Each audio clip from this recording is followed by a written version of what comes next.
Relative था भैया, मेरा भाई था। उसमें हुआ क्या है ना,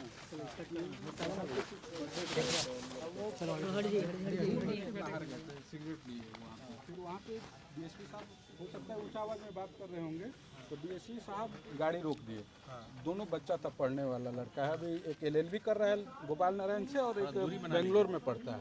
वो सब डर के ये घर में आके सामने उस रूम में चला गया। अच्छा। तो डीएसपी साहब गाड़ी रोक के उसको अपने स्टाफ को भेजे आने के लिए। तो यहाँ पे खाना उना का प्रोग्राम चल रहा था, तो देखा कि बहुत सारे लड़के हैं, तो डीएसपी साहब को बुलाया।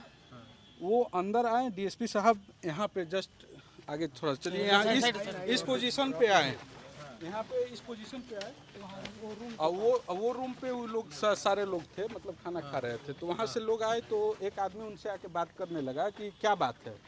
तो बोला आप लोग क्या कर रहे हैं। तो जो यहाँ पे लोग मौजूद थे उन्होंने बताया कि सर पार्टी हो रहा है, जन्मदिन है। तो डीएसपी साहब बॉडीगार्ड को बोले कि इससे समझ लीजिए। डीएसपी साहब ये बात बोल के उस साइड में चले गए, उनका बॉडीगार्ड यहीं पे था। तब तक से जो मेरा जो भाई था वो उनको पहचान गया कि ये ट्रैफिक डीएसपी हैं। तो उनको आते हुए बोला कि सर आप तो यहाँ क्यों आए हैं। तो उसी पे वो कुछ गाली गलौज किए, तो धक्का धुक्की हुआ उसमें, और धक्का धुक्की हुआ तो सब जो लड़के थे धक्का धुक्की देने लगे। तो उसी में वो सिपाही गिर गया, यही इस जगह पे गिरा था, और इस जगह पे गिरा था, और यही गोली मारा, यहाँ गोली मारा, छोटा सिपाही मारा। हाँ, उनके बाद दोनों फिर उसके बाद दोनों वो लोग फायर करने लगे, और सीधे एकदम शरीर पे फायर कर रहे थे, जिनमें जब तक से उनका पिस्टल खाली नहीं हो गया है तब तक तो वो फायर करते रहे हैं। जब वो पिस्टल खाली हो गया तो सब बच्चा जो इधर उधर छुप गया था वो ढेला चलाते हुए दौड़ते हुए वहाँ तक गया, उनका गाड़ी भी टूटा हुआ है। एकदम एक्चुअल घटना ही है, हम लोग कोई इस पर पर्दा डालने का काम नहीं कर रहे हैं। और एसपी साहब अगर ये कह दें, एश्योर कर दें कि सारे बच्चे पे कोई झूठा मुकदमा नहीं करेंगे, बिना मुकदमा के तो गोली मार दिए उनको, अगर बिना मुकदमा किए हुए उस सबसे सारा बच्चा आ जाने के लिए तैयार है। कोई भागा हुआ नहीं है, कोई बदमाश नहीं है, कोई क्रिमिनल नहीं है, सब यहीं पे हैं। भैया कहीं आता है, यही तालाब है। अच्छा। तालाब में से नगर परिषद के स्टाफ बुलवा कर अब बोतल खलिया तहसीलवाए हैं। तो तालाब में कौन बोतल कब बिगा है क्या पता। इस कैंपस में एक शराब का बोतल नहीं अवेलेबल हुआ है, कुछ भी ऐसा। हाँ, सार्वजनिक तालाब है, पर्सनल किसी का नहीं है, मंदिर का है। और यहाँ मोटरसाइकिल हमारा हाथा है, तो हम लोग ये कह रहे हैं, हम लोग भी गाड़ी पार्क करते हैं कि अगर मिला नहीं मिला, बोतल मिला कि नहीं मिला, अगर मिल भी गया तो ये गोली चला देना है, गोली चला देना है। और भी ट्रैफिक डीएसपी है तो तुम्हारा क्या अथॉरिटी है। और डीएसपी साहब का ये स्टेटमेंट था कि गार्ड से आप समझ लीजिए, गार्ड का 10,000 का डिमांड था। जो लड़का गार्ड के आज भी उस पर 5,000 रुपया दिए, वो भी पैसा उसके पॉकेट में अवेलेबल होगा। 5,000 4,500 रुपया दिया गया है, 4,500 रुपया लिया है, उस पर 10,000 रुपया मांग रहा था कि आप लोग को नहीं तो हम पुलिस को सपुर्द कर देंगे, जो भी मतलब धमकी दे के ये बात कर रहा था। बार बार ना एसपी साहब अपना बयान बदल, और हर एक सेकंड में 4 सेकंड में 4 मिनट में क्या ऐसा हो जाएगा कि हाई प्रोफाइल हो चुका है। और यहाँ पर चेतन आनंद जी आ गए, क्या कहिएगा, ये मामला काफी हाई प्रोफाइल हो चुका है। फाइट लेने दीजिए गुड्डू बाबू जी, नहीं आपसे बात कंटिन्यू रखिएगा। फिर भी क्योंकि स्थल है, ये ले लीजिएगा, थोड़ा सा ये वाला ऊपर करिए।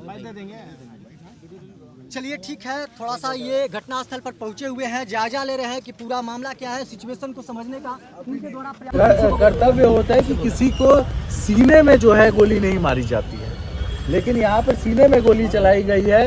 ये साफ साफ दिखाई देता है कि ट्रैफिक डीएसपी के ईगो की बात आई होगी, और किसी ने जिसको मतलब हम ये मानते हैं कि किसी को हो सकता है कि क्या कहते हैं अपने वर्दी का कुछ ज़्यादा गर्मी चढ़ गया होगा, जिसका ये फलस्वरूप नतीजा ऐसा हुआ कि एक व्यक्ति जिसके ऊपर ना कोई क्रिमिनल रिकॉर्ड है ना कुछ है, उसको जो है सरेआम ट्रैफिक डीएसपी के द्वारा गोली मार दी। अच्छा सर, एक और बात जानने का प्रयास करते हैं कि ट्रैफिक पुलिस का नियम बनता है कि ट्रैफिक को देखभाल करने के लिए, बिल्कुल, मगर किस तरह से परिसर में उनके द्वारा जो घुसा गया, इस पर भी एक सवाल परिसर में आना उनका कहीं से भी उचित बात नहीं थी।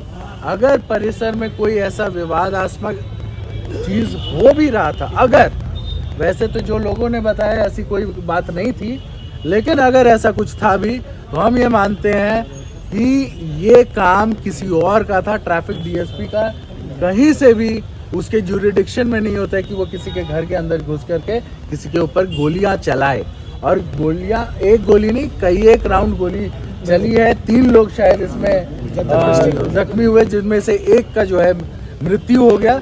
ये अपने आप दिखाता है कि किसी सरफिरे के हाथ में अगर पिस्टल पकड़ा दिया जाए तो क्या होता है। लेकिन ये मामला लीपा पोती पर जिस तरह से नहीं किया जा होगा, रहा है। हम बता रहे हैं, पहले ही हम बोल रहे हैं, ये एसपी का, अभी तक अरेस्टिंग नहीं हुई। ये एसपी का दायित्व बनता है। एसपी साहब से मेरी बात भी हुई है, हमने उन्हें आगाह भी किया है। ये आपका दायित्व बनता है कि दोषी के ऊपर कार्रवाई हो, वरना कल जो है या परसों जब भी हमको मुख्यमंत्री जी से समय मिलेगा, हम उनको जाकर के ये बात तो बताने ही वाले हैं। अब यहाँ के जिला प्रशासन के ऊपर है कि वो दोषी को बचाएंगे या फंसाएंगे। अगर वो दोषी को बचाते हैं तो इसका भी जो है उनको उनके ऊपर भी कार्रवाई हो सकती है, ये उनको याद रखना। सर लास्ट क्वेश्चन, मृतक के परिवार से आप मिलने के लिए पहुंचे थे, क्या लगता है आपकी सरकार है, क्योंकि यहाँ पर डबल इंजन की सरकार है, आप राजद छोड़ के जदयू में शामिल हो चुके, क्या कहिएगा, जिस तरह से न्याय मिल पाएगा लोगों को? न्याय के लिए हम लोग प्रयासरत हैं, इसीलिए हम लोग, और हम ये कह रहे हैं कि इसके ऊपर जो है सीबीआई जांच भी होनी चाहिए, स्पीडी ट्रायल भी चलना चाहिए और दोषियों के ऊपर कार्रवाई भी हो। समझ सकते हैं कि चेतन आनंद को किया जा रहा है गाँव जाकर वहाँ मृतक के परिवार से मिले और वहाँ पर पूछताछ करने के बाद देख सकते हैं बाहर निकल रहे हैं क्या भैया, बाहर निकल रहे हैं, जानते हो कनेक्ट किए हो ना उसमें साउंड